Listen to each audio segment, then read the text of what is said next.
Joining us now on the show, writer Peter Illif. Peter, thanks so much for joining us today. Oh, it's my pleasure. Thank you for having me. Absolutely, man. You know, Point Break is just such a fun and kick-ass movie. Where did you get that idea from? That idea came to me from my really dear friend Rick King, who had the original idea way back in like '86. And we were both the same agency, which was then Leading Artists, which is now UTA, and our agent was Jim Burkus. And we had dinner, and we had some tequila, and we smoked a joint, and he said he had this idea about high school surfers who rob banks kind of thing. And I said, well, what if we changed it around to something more like this? And, you know, I was a struggling writer. I was like 20, 28, waiting tables, you know, just writing my butt off. And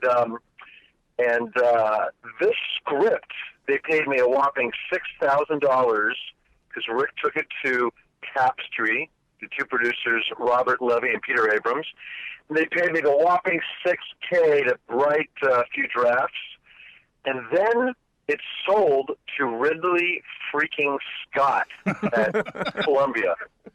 I'm waiting tables. I guess I can quit now, right? You know, I got my apron. It was incredible. It was that quantum leap that every writer dreams of happening. And at that time, Ridley was just doing post on Someone to Watch Over Me. So films like Alien and Blade Runner were very fresh in our hearts and minds. And I was going from a guy who was waiting tables on the outside of this business to somebody who was now working for perhaps the director who was my inspiration to be in the business. And unfortunately, that film did not get made. It was going to star James Garner and as Pappas, and it was going to be Charlie Sheen, that looked like he's Johnny Utah, and that would have been a cool movie.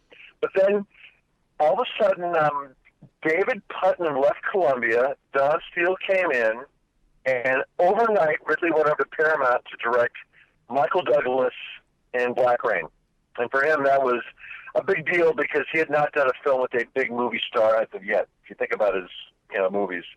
And so I remember it took 6 months to build the sets for Ridley Scott's version of Point Break. And by noon the next day, they had all been torn down. And all I've got left of that movie is one of the surfboards that says "Dance with the Universe" with this kind of cool, like, Chumash character on the board. And 4 years later, enter Catherine Bigelow and Jim Cameron. And, Catherine made a great film. I mean, I'm so thankful to Catherine. And we have to thank Jim Cameron, who, along with Catherine, did rewrite my draft and did not get credit because it's very hard to unseat the original writer, when they've come up with an original script. But, having Jim's input on that script basically turbocharged it, kind of made it less of a character piece and more of an action film. And the film that people love to this day. So I'm very grateful to Catherine Bigelow, very grateful to Jim Cameron. Nice. One of the things I find so remarkable about Point Break, I'm 38, and I'm going to tell you that women in my generation love Point Break. You got any insight on how you could appeal to both men and women in this flick? Well, it's funny. I look at the film, it seems to stand the test of time. And it really is a great bromance. We've heard that word, coined because of the film, I think. Yeah. But I always thought that Catherine Bigelow, it's kind of funny. She was so good with the men in the film, but I thought, the romance between Johnny Utah and Tyler was kind of clunky. So I'm surprised it appeals to women, as you're saying it does. But I thought that might be the one weakness of the film was the way the romance was played. But I just always been surprised. The film opened the same weekend as Terminator 2, 101 Dalmatians, and Boys in the Hood, and it came in fourth place.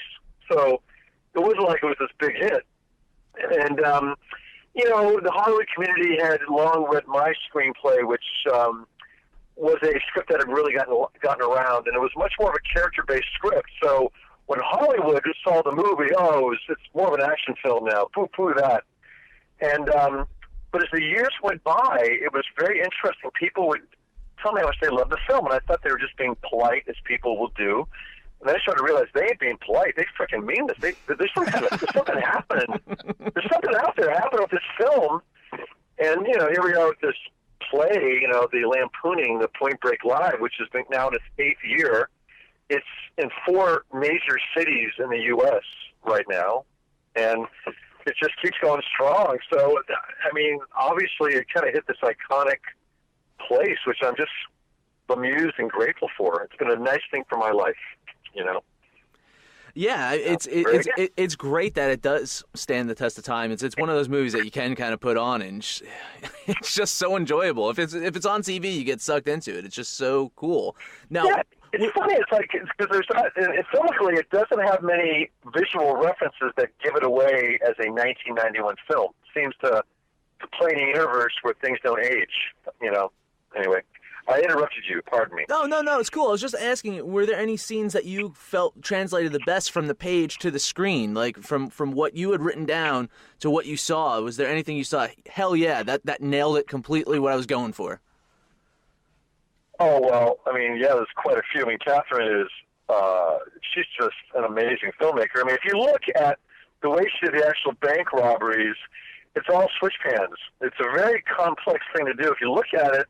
Camera's pointing at point A, and it's switch panning to point B, where actor C comes through frame, and then it switch pans to position D, and it's this extremely complex style of filmmaking, and she would spend a lot of time getting it right. And, of course, there's that opening Steadicam shot, which is a lot of fun. There's just so many things. The football and the beach was fun.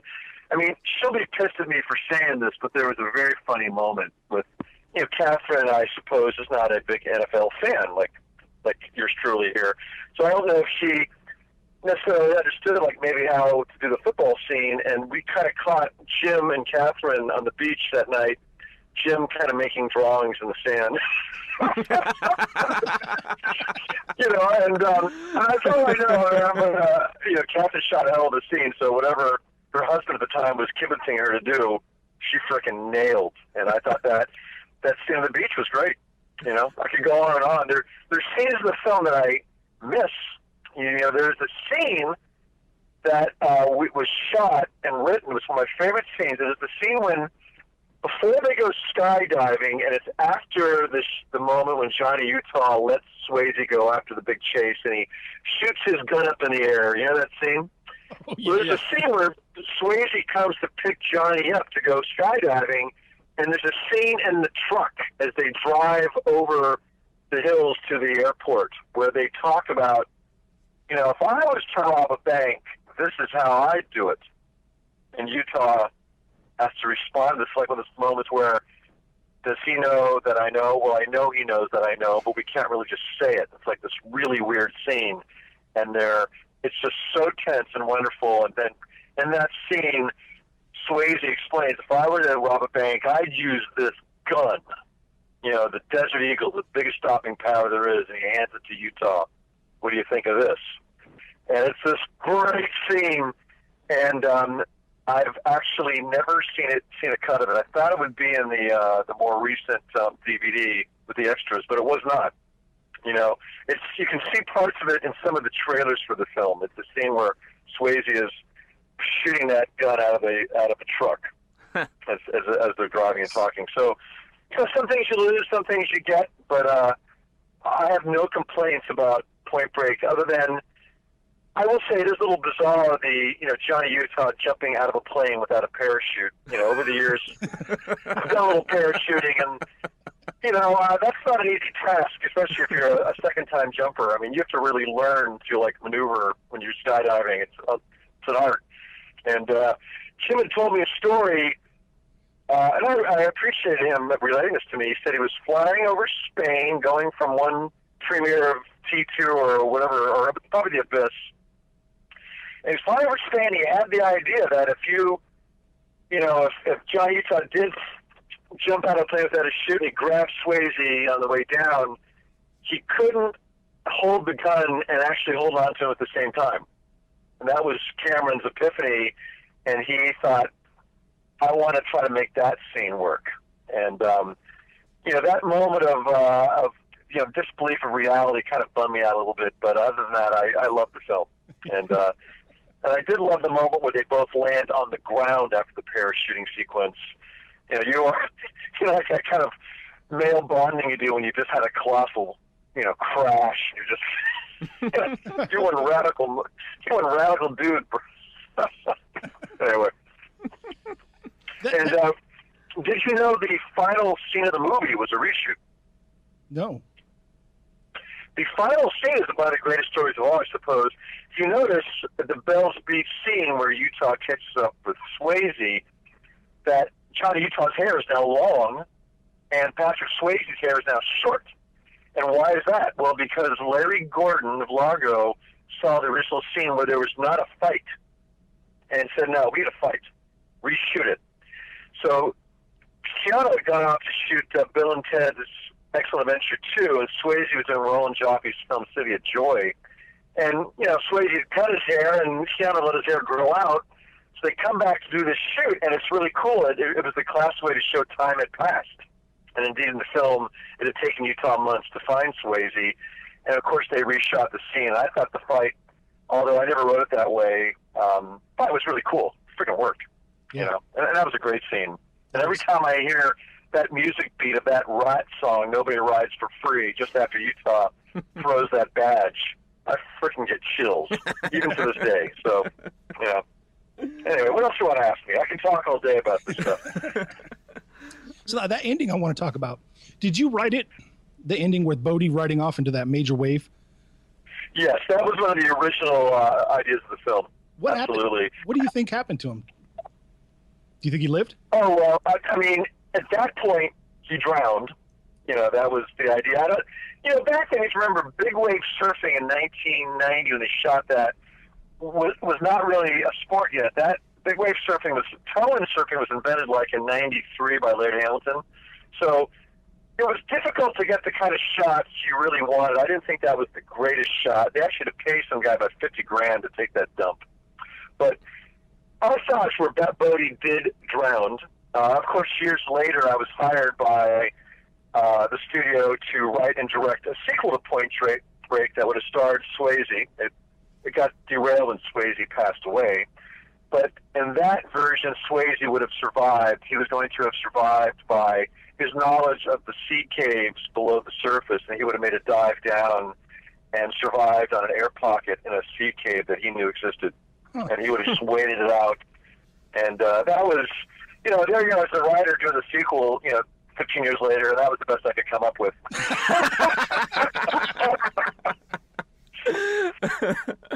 Yeah, you could have went the submarine route, Yeah. We find out hey, that might be a good idea. But we had looked at the Kurosawa films and the classic samurai endings, and that was a real ripoff of that mentality of great warriors, the ultimate respect, especially in the Japanese ethos of, committing seppuku, killing yourself with honor, and you do that and I'll raise your children for you kind of thing. So it was born out of that idea, out of respect. And that's why there wasn't the need for a fight when we first wrote it, because it was a thing of honor. Like, I caught you, dude. There's a bunch of cops up on that bluff, and where are you going to go? And, but Larry Gordon said, no, it's an action film. We like a fight. And, it kind of made sense that Bodie, as bodhisattva as he is, he doesn't want to freaking drown. I mean, he'd rather try to fight his way out of it. He's only human, So I thought it ended up working very well. Yeah. Yeah, totally. And, with the whole Point Break being remade, you enter into arbitration for a writing credit. Now, you don't have to get into the exact specifics, but I'm just really interested. How does that exactly work? How does the arbitration work? Well, the good news with the arbitration is they finally show me the script. Alcon is kind of crazy about its secrecy of the script. So, although Kurt Wimmer, the writer, was very gracious to me, and was having his home, and Chris Taylor one of the producers who actually got the rights from Largo and parlayed them to Al Kahn and this Warner's. He's been a dear friend. He's the one who hired me to write and direct the sequel years ago. But these guys could not tell me anything about the script, and it was kind of weird. And so I finally got to read it, and so now I'm aware of what they're doing. And as far as arbitration, I think in these things, a lot of times the new writer ends up sharing credit for story credit with the writer of the original movie, because it's hard to argue that the story does come from what we did earlier. Yet Kurt Wimmer has completely reimagined Point Break. It is not the same movie. Mm-hmm. It's like a radical retelling of. I mean, this is Kurt Wimmer's words, not mine, but he said it's like a radical retelling of Romeo and Juliet. You're taking the archetype of the story and taking it to a whole new setting. And so it's going to be an interesting gamble for Warner's, because it is not a SoCal surfer robbing banks movie. It's not that. It's something very different, and the tone is not.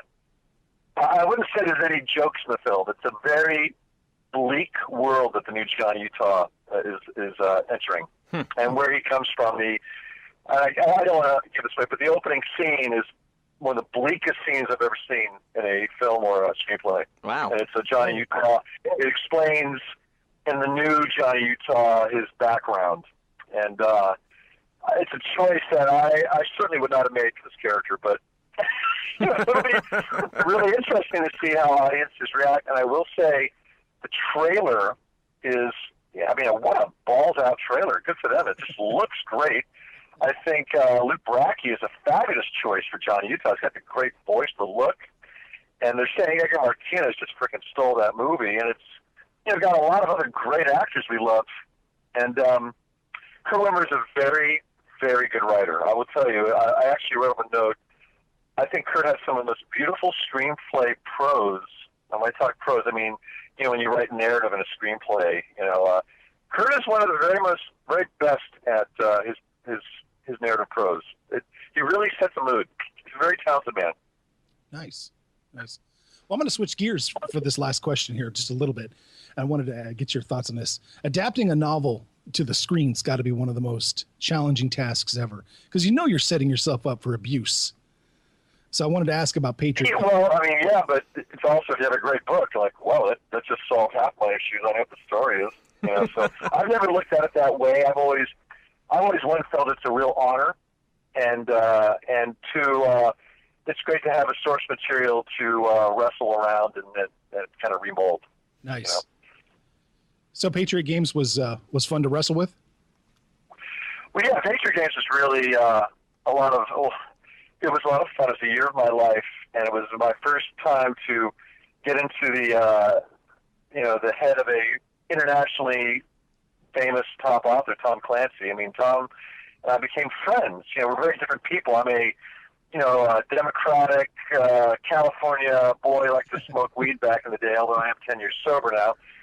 Tom, being the complete opposite of that, and here we were becoming very good friends, and I really wanted to respect his work, and I wanted to respect the audience he was bringing. And Philip Noyce had some other ideas, and I think he got into it with Clancy pretty hard, and I became kind of a middle ground, I think, between the two. Nice. Clancy was not an easy character to deal with. Patriot Games became a really nice film. I think Philip Noyce made a wonderful film, and I have 1,000 stories about that. Harrison Ford is a kick to work with. Harrison Ford knows the name of every person on the set. Who does that? What actor takes the time to know the name of every grip, everybody? It just made people love him. He's that kind of guy. That's really cool. What else can I tell you? I think that's it. I don't have any questions. I think we've taken up a good chunk of your time. We really appreciate it. For sure. Peter, thanks so much. Oh man, I appreciate it too. It's always a pleasure to reminisce on good times. Outstanding. Thanks so much again for taking time to chat with us. Okay, guys.